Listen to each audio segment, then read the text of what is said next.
नमस्कार, मैं हूं दिबांग। आज दुनिया भर के शेयर बाजार में धूम है। अपना सेंसेक्स भी 500 पॉइंट ऊपर चढ़कर बंद हुआ। अब आप सोच रहे होंगे कि बेगानी शादी में अब्दुल्ला दीवाना सेंसेक्स कहां चला आया कोविड-19 और वैक्सीन की बातचीत में।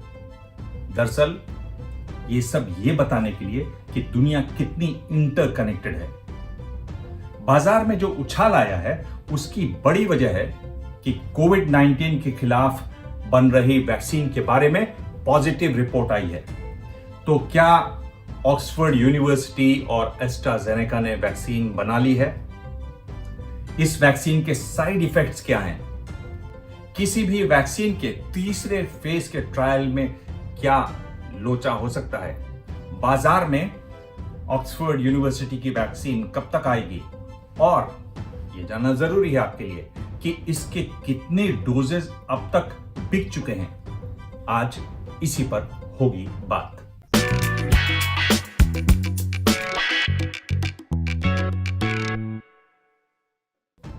मेडिकल की दुनिया में जब भी कोई रिसर्च होती है तो वो जर्नल्स में छपती है।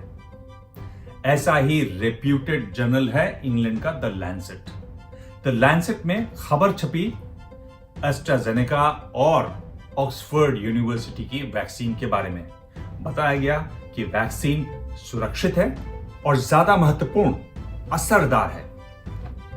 द लैंसेट के एडिटर इन चीफ ने कहा कि ये सुरक्षित है, वेल टॉलरेटेड है और इम्यूनोजेनिक है, यानी इससे इम्यून सिस्टम अच्छा रिस्पॉन्स देता है।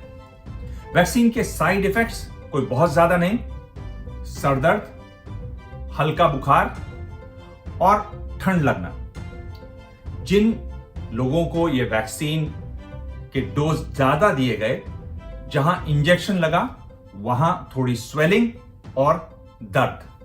अब आप देखें, यह वैक्सीन सर्दी के एक वायरस को कमजोर करके बनाई गई है। इस वायरस से चिंपैंजी में कॉमन कोल्ड होता है। जेनेटिकली बदलाव करके इसे वैक्सीन के लायक बनाया गया है ताकि इंसान में इससे मिलते जुलते वायरस के खिलाफ इम्यूनिटी बन सके। ऑक्सफोर्ड यूनिवर्सिटी और एस्ट्राजेनेका की वैक्सीन के ट्रायल हुए 23 अप्रैल और 21 मई के बीच।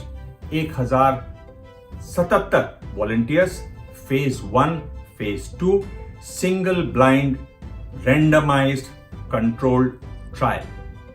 ऑक्सफोर्ड यूनिवर्सिटी की वैक्सीन के बारे में New England Journal of Medicine ने बताया कि कोरोना सर्वाइवर के मुकाबले वैक्सीन से शरीर में ज्यादा एंटीबॉडीज बनी। तभी इन मामलों के जानकार अमेरिका के डॉक्टर एंथनी फॉची ने उम्मीद जताई कि यह वैक्सीन कामयाब होगी। लंदन के अखबार डेली टेलीग्राफ ने बताया कि वॉलंटियर्स में वैक्सीन की वजह से इम्यून सिस्टम अच्छा हुआ। उनका जब ब्लड टेस्ट किया गया तो पाया गया कि एंटीबॉडीज ही नहीं बल्कि उनके शरीर में किलर टी सेल्स भी बने। अब जान लें ये सेल होते क्या हैं। कोरोना की वजह से अगर शरीर में कोई सेल इन्फेक्ट हो जाए तो किलर टी सेल उन्हें मार देते हैं। फिलहाल ऑक्सफोर्ड यूनिवर्सिटी और एस्ट्राजेनेका की जो वैक्सीन है उसके ट्रायल चल रहे हैं 10,000 लोगों पर, ब्रिटेन, ब्राजील और साउथ अफ्रीका में। अगले हफ्ते अमेरिका में 30,000 लोगों पर इसका ट्रायल शुरू हो जाएगा। इतनी पॉजिटिव रिपोर्ट, इतनी उम्मीदें, तभी दवा कंपनियों के शेयर बाजार में उछल रहे हैं। अब यहां जानना जरूरी है कि एस्ट्राजेनेका और ऑक्सफोर्ड यूनिवर्सिटी की जो वैक्सीन है उसके कितने डोजेस पहले से बिक चुके हैं। यानी यूरोप के इंक्लूसिव वैक्सीन अलायंस ने इसकी 40 crore doses no profit no loss के आधार पर खरीद ली हैं। अमेरिका ने 30 करोड़ डोजेस का पैसा दिया है। खुद ब्रिटेन ने 10 करोड़ डोज का पैसा भर दिया है। यानी आप हिसाब लगा लीजिए, कुल मिलाकर बताया जा रहा है कि करीब 2 अरब डोजेस का सौदा हो चुका है। कितना फायदा होगा? तभी कहते हैं फार्मा में बड़ा पैसा है। दुनिया भर की निगाहें अब लगी हैं एस्ट्राजेनेका और ऑक्सफोर्ड यूनिवर्सिटी की वैक्सीन के फेज 3 के ट्रायल्स पर। दरअसल में यही लोचा भी होता है। जानकार बताते हैं कि 1 लाख लोगों में से अगर 1 से भी ज्यादा वॉलंटियर में कोई सीवियर साइड इफेक्ट पाया गया तो वैक्सीन को अप्रूवल नहीं मिलता। यही वो स्टेज है जहां 90 से 95% वैक्सीन लुढ़क जाती हैं, रह जाती हैं, अटक जाती हैं। साथ ही, और यह है उम्मीद की बात, यही वो फेज है जहां वैज्ञानिक काम करते हैं वैक्सीन के साइड इफेक्ट्स को कम करने के लिए। उम्मीद पे दुनिया कायम है।